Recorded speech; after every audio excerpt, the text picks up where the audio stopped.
도널드 트럼프 대통령은 수주일 안에 각국에게 상호 관세율을 통보할 것이라고 밝혔습니다. 이에 따라 높은 관세율이 통보돼 미국에 오는 수입품이 급감해 공급난에 빠지는 공급 충격과 가격 인상, 경기 침체의 위험이 되살아나지나 않을까 우려가 다시 커지고 있습니다. 보도에 한면택 기자입니다. 도널드 트럼프 대통령이 상호 관세 부과를 90일간 유예한 후에 영국에 이어 중국과도 관세 무역 협상을 타결지어 관세 파장을 누그러뜨리고 있으나 관세 불안은 아직도 곳곳에 도사리고 있는 것으로 보입니다.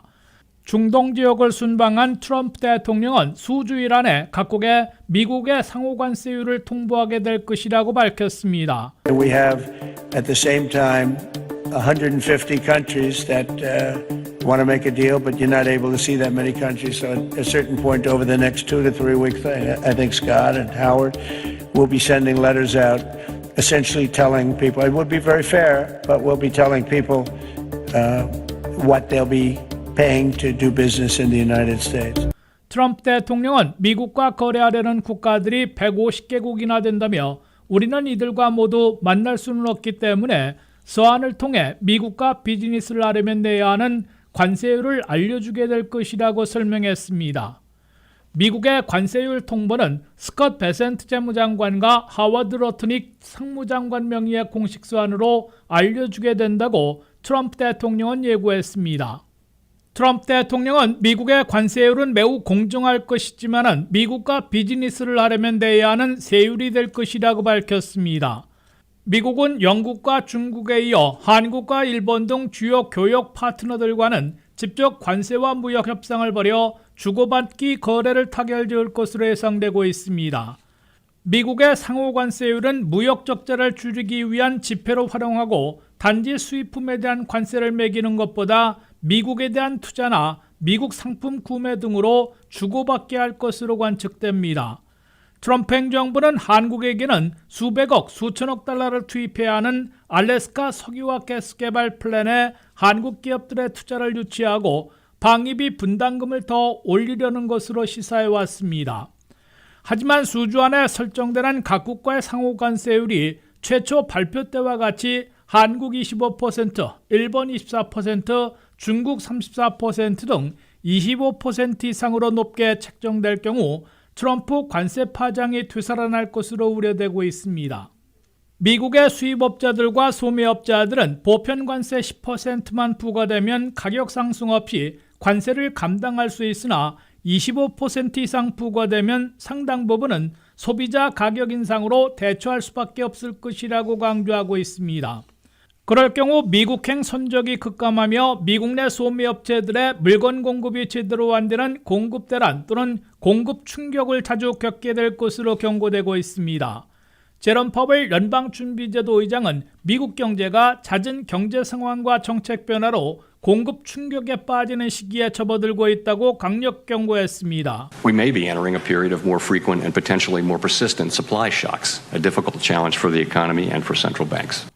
미국의 관세율이 145%로 폭등하자 중국산 미국행 선적이 반토막나 공급난을 초래하다가 30%로 대폭 낮춰져 정상화되고 있는 것으로 보이지만 언제 변할지 몰라 공급 불안을 겪게 될 것으로 우려되고 있습니다.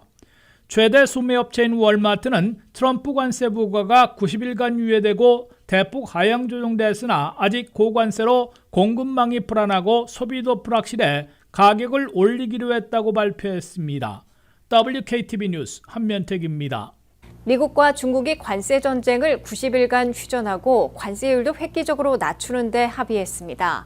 미국은 중국산 제품에 대한 관세를 145%에서 30%로, 중국은 125%에서 10%로 낮추기로 전격 합의했습니다. 이에 따라 사실상 양국의 교역 중단에 따른 공급난과 가격 상승, 불경기 위기를 일단 넘긴 것으로 해석되고 있습니다. 한면태 기자가 보도합니다. 지구촌의 두 슈퍼파워 미국과 중국이 벼랑 끝 대치를 풀고 관세 무역 전쟁에서 90일간 전격 휴전에 돌입했습니다. We made a great deal with China, great trade deal, but it was a much bigger deal originally, and then they canceled it right in the last day. And we had a deal where they opened up their country to trade with the United States. 90일간 휴전하는 동안 미국은 중국산에 대한 관세율을 145%에서 30%로, 중국은 미국산에 대한 관세율을 125%에서 10%로 획기적으로 낮췄습니다. 중국은 히토류의 수출 통제와 같은 맞대응 조치도 해제했습니다.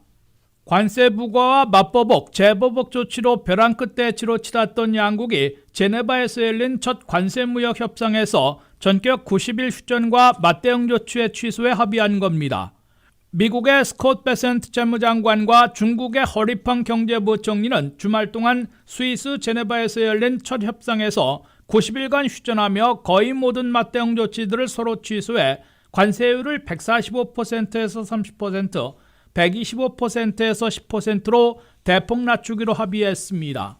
스콧 베센트 미 재무장관은 협상에서 양국 대표단은 서로 결별을 원치 않고 있다는 데 의견 일치를 보았다며 90일간 휴전과 협상 지속을 결정한 배경을 설명했습니다. We have shared interest and we both have an interest in balanced trade.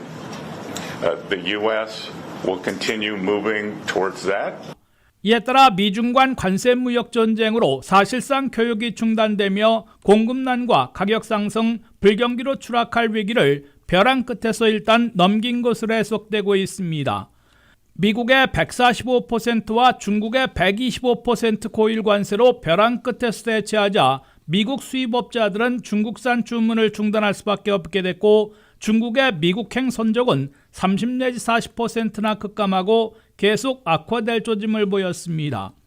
미국 수입품의 60%나 차지하고 있는 중국산이 제대로 공급되지 않아 수주 후에는 미국 매장의 선반들이 텅 비게 될 것이라는 아우성이 터지기 시작했습니다. 미국에서 공급난과 가격 인상, 수입과 소비 급감에 따른 불경기에 빠질 것이라는 적색 경고들이 잇따랐습니다. 중국에서도 생산 공장들의 가동이 급락하고 실업 사태와 수출 급감, 경제 위기로 치달을 조짐을 보였습니다. 승자 없는 싸움이 악화되자 도널드 트럼프 대통령과 시진핑 중국 국가주석은 결국 90일간 전격 휴전하고 해법 찾기에 돌입한 것으로 해석됩니다. 휴전 기간 중 중국이 미국산 상품을 더 많이 구매해 무역 적자를 줄이는 방안을 타결짓게 될 것으로 예고하고 있습니다. 미국은 또 한국과 일본 등 각국과의 상호 관세를 포괄적인 주고받기 협상을 통해 타결해 나갈 것으로 예상되고 있습니다. WKTV 뉴스 한면택입니다. 트럼프 행정부의 관세 부과로 세입이 4월에 163억 달러로 기록적으로 급증해 연방 적자를 감축하는 데 큰 도움이 되고 있습니다. 관세의 폭과 속도를 잘 조절하고 가격과 물가 인상만 통제한다면 관세 세입 증대와 무역 균형 등을 동시에 얻어낼 것으로 분석되고 있습니다. 도널드 트럼프 대통령은 관세 정책으로 각국과의 무역 협상을 벌이며 최근에 협상 타결로 조율에 나서고 있습니다. 미국은 상호 관세를 부과한 후 각국과의 무역 협상을 벌이고 있는데, 첫 번째 영국과의 협상을 타결한 데 이어 중국과도 90일간 휴전하며 관세율을 미국의 145%에서 30%로, 중국은 125%에서 10%로 획기적으로 낮췄습니다. 이에 앞서 트럼프 행정부는 4월 2일부터는 상호 관세를 90일 유예하며 모든 수입품들에 대해 보편 관세로 10%를 물리고 있습니다. 보편 관세 10%를 부과하며 미국은 4월 한 달 동안 관세 세입이 기록적으로 늘어났습니다.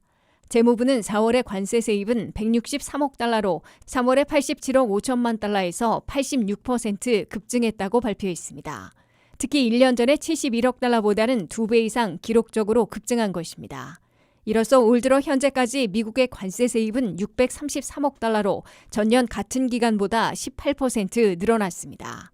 4월에 관세 세입이 급증하면서 연방 예산의 세입과 세출에서 2,584억 달러의 흑자를 기록해 전년보다 23% 증가했습니다.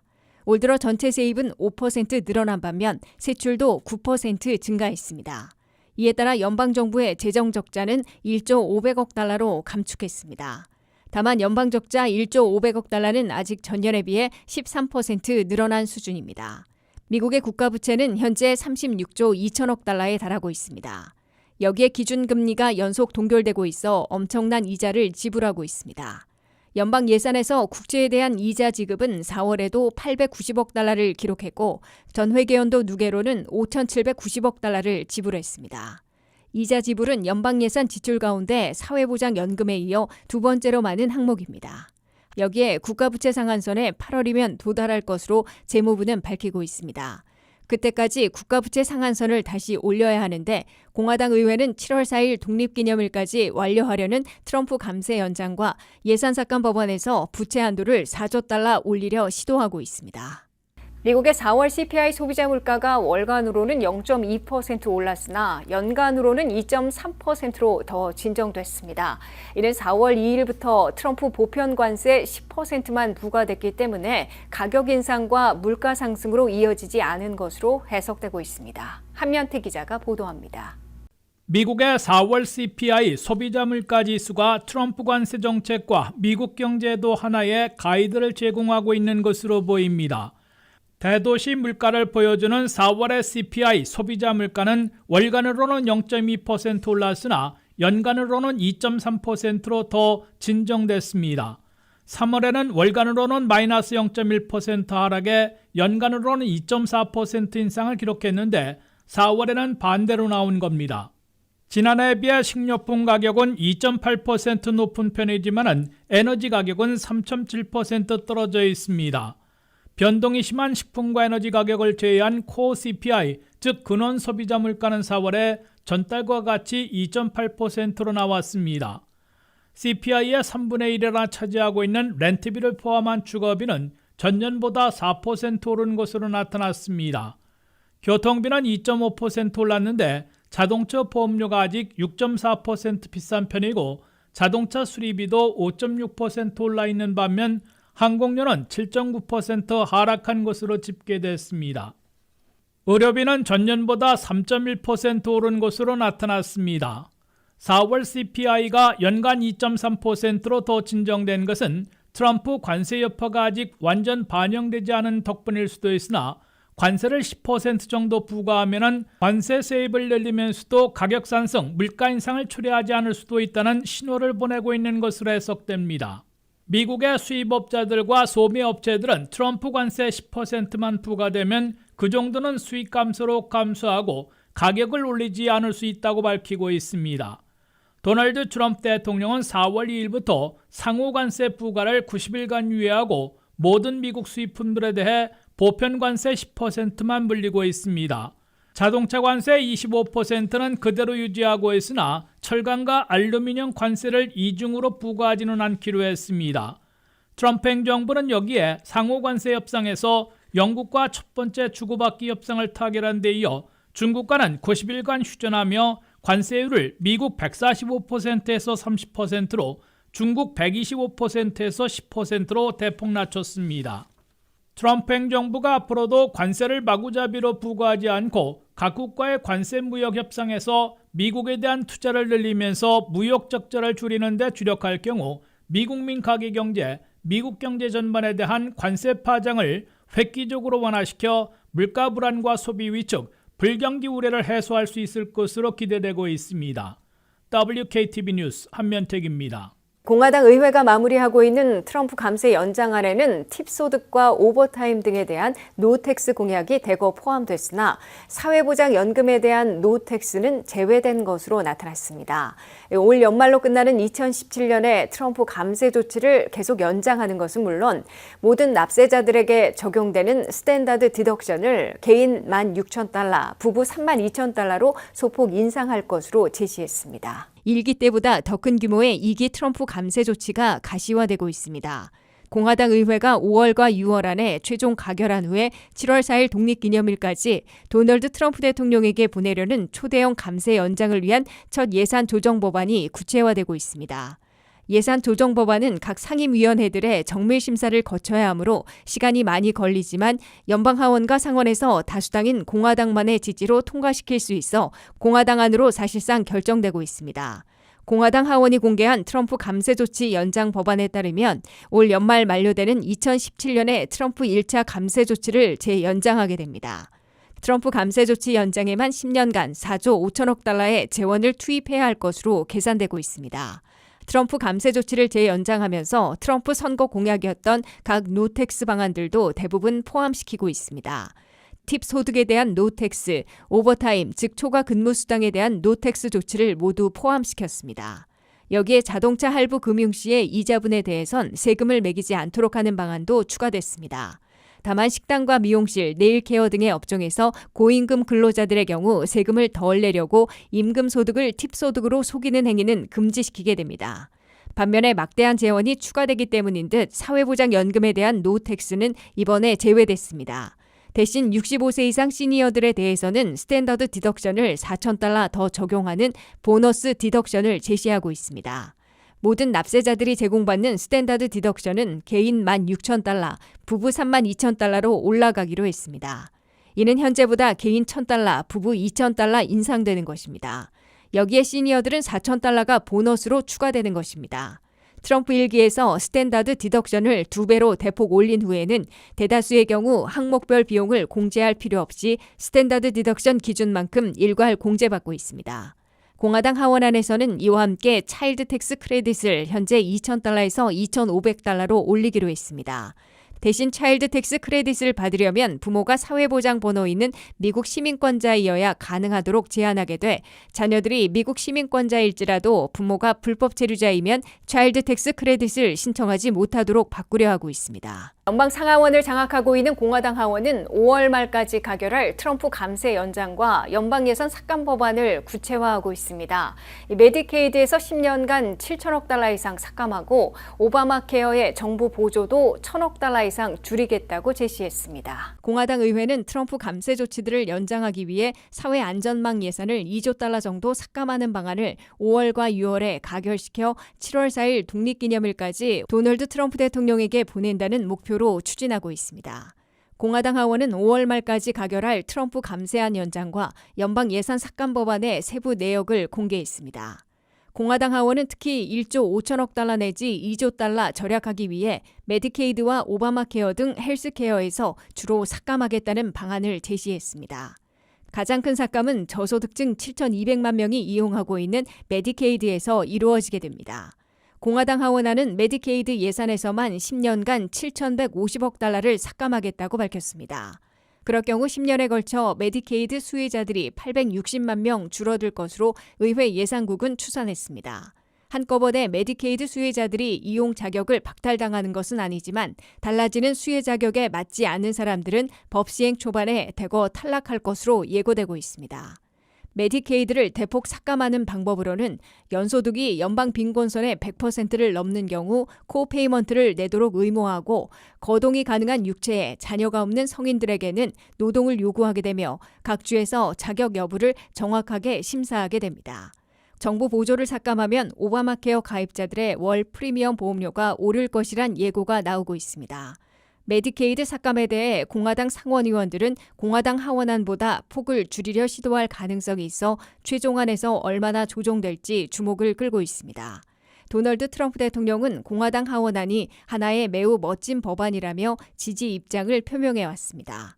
이에 따라 두 가지 법안으로 나눠 추진하려던 공화당 상원도 하나의 예산 조정 법안에 트럼프 감세 연장과 예산 삭감을 모두 담는 하원안을 수용하게 될 것으로 예상되고 있습니다. 도널드 트럼프 대통령이 행정명령을 통해 메디케어 처방약 값을 다른 선진국들과 같게 낮출 것을 지시해 일부 약값이 3분의 1 수준으로 대폭 인하될지 주시되고 있습니다.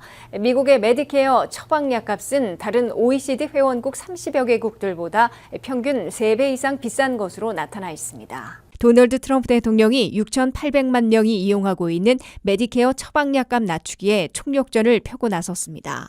특히 모든 의약품들의 90%나 차지하고 있는 제너릭 의약품들은 이미 저가이므로 값비싼 브랜드네임의 약값 낮추기에 초점을 맞추고 있습니다. 트럼프 대통령은 12일 서명한 행정명령을 통해 연방보건복지부는 제약회사들과 협상해 값비싼 메디케어 처방약 값들의 가격을 다른 선진국들과 같이 내리도록 요구하라고 지시했습니다. 트럼프 대통령은 메디케어를 이용하고 있는 노년층과 장애인들이 일부 처방약들을 구입할 때 너무 비싼 약값으로 본인들은 물론 정부의 메디케어 재정까지 동시에 어려움을 겪게 만들고 있다고 지적했습니다.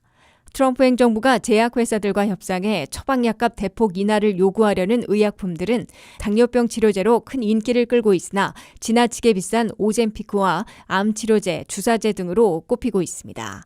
큰 인기를 끌고 있는 오젬픽의 경우 주사기 4개들이 2m짜리 패키지가 $1,000 이상 고가에 판매되고 있으며 메디케어에서 절반을 커버해줘도 $650나 되고 있습니다. 이들 메디케어 처방약 값은 미국에서 다른 OECD 33개국 회원국 평균보다 3배나 비싼 것으로 나타났습니다.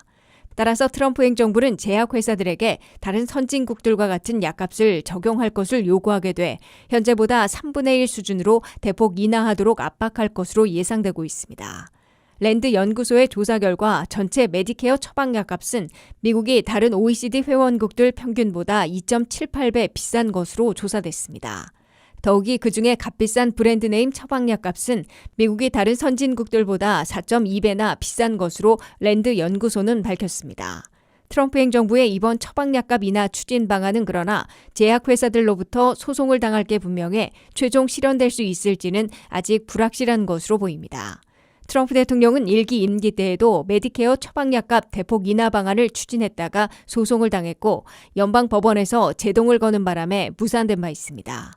다만 1기 임기 때에는 규정 개정 절차를 지키지 않았다는 이유로 패소했기 때문에 이번에는 시간이 걸리더라도 통상 7개월 걸리는 1차 제안과 의견 수렴, 최종안과 의견 수렴의 절차를 밟으려 할 것으로 예상되고 있습니다. 미국 정부가 이르면 8월부터 국가부채 상환에 어려움을 겪을 수 있다는 경고가 나왔습니다. 스콧 베센트 미 재무장관은 의회에 보낸 서한을 통해 7월 중순까지 부채 한도를 반드시 조정해야 한다고 강조했습니다. 만약 부채 한도 조정이 이루어지지 않으면 인플레이션, 물가 상승 등 경제적 고통이 커질 것이란 우려가 제기되고 있습니다. 홍의진 기자의 보도입니다. 미국이 사상 초유의 국가 디폴트 채무불이행 위기에 직면했습니다. 스콧 베센트 미 재무장관은 하원 의장에게 보낸 서한에서 4월 세금 신고 자료를 검토한 결과 연방정부의 현금과 비상조치가 8월 중 바닥난 합리적인 가능성이 있다며 의회가 휴회에 들어가기 전인 7월 중순까지 부채 한도를 반드시 상향 또는 유예해달라고 요청했습니다. 베센트 장관은 부채 한도 문제를 마지막 순간까지 미루면 금융시장과 기업, 연방정부에 심각한 악영향을 초래할 수 있다며 미국의 신뢰와 신용을 지키기 위해 조속한 조치가 필요하다고 강조했습니다. 부채 한도 조정이 이뤄지지 않으면 금리 상승과 물가 인플레이션 등 경제적 고통이 커질 우려도 제기되고 있습니다. 미국 정부는 지난 1월 1일 부채 한도 유예가 종료된 이후 비상조치를 동원해 국채 이자와 각종 정부 지출을 이어왔지만 의회 예상국은 이마저도 8월이면 한계에 다다를 것이라고 예상하고 있습니다. 현재 트럼프 대통령의 주요 정책을 담은 예산안과 부채 한도 상향안을 묶어 처리하려고 하고 있지만 당내 의견으로 처리에 진통을 겪고 있습니다. 만약 8월 전까지 합의에 실패할 경우 초당적 협상이 불가피하다는 우려가 나오고 있습니다. 베센트 장관은 부채 한도 상향 또는 유예 실패 시 미국 금융 시스템은 물론 국가안보와 글로벌 리더십에도 심각한 타격이 불가피하다고 경고했습니다. 미국의 국가부채는 현재 36조 달러를 넘어섰습니다. 부채 한도 상향은 새로운 지출을 허용하는 것이 아니라 이미 발생한 국가의 채무를 상환할 수 있도록 정부가 필요한 자금을 조달하는 절차입니다. 의회 예상국은 연방정부가 이르면 8월에 자금이 바닥날 수 있다고 전망했으며 만약 정부의 차입 필요가 예상보다 크게 늘어날 경우 재무부의 자금이 5월 말이나 6월 초에 고갈될 가능성도 있다고 밝혔습니다. 의회가 여름 유예에 들어가기 전 부채 한도 문제를 해결하지 못한다면 전 세계 금융시장에 비상이 걸릴 것이란 목소리가 나오고 있습니다. 미 의회가 여름 유예에 들어가기 전 부채 한도 문제를 해결하지 못한다면 전 세계 금융시장에 비상이 걸릴 것이란 목소리가 나오고 있습니다.